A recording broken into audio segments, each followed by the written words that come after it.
এক ধনী লোক তার বাগান বাড়ির পুকুরের মধ্যে অনেকগুলো কুমির পুষত।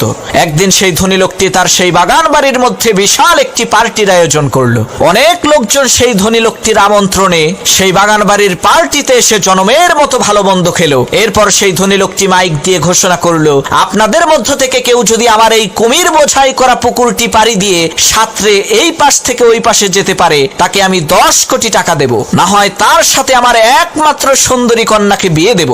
লোকটির কথা শেষ না হতেই পানির মধ্যে ছপাস করে শব্দ হলো। সবাই দেখতে পেলে একজন সাহসী যুবক পুকুরের মধ্যে ঝাঁপ দিয়েছে, আর তাকে ধরার জন্য বড় বড় কয়েকটি কুমির তার দিকে ধেয়ে আসছে। এদিকে সেই যুবক ছেলেটি প্রাণে বাঁচার জন্য তার সমস্ত শক্তিকে একত্রিত করে ঊর্ধ্বশ্বাসে সামনের দিকে সাঁতরে যাচ্ছে। এক পর্যায়ে সেই ছেলেটি কোনো ক্রমে পুকুরটি পাড়ি দিয়ে পুকুরের ওই পারে যেয়ে উঠল।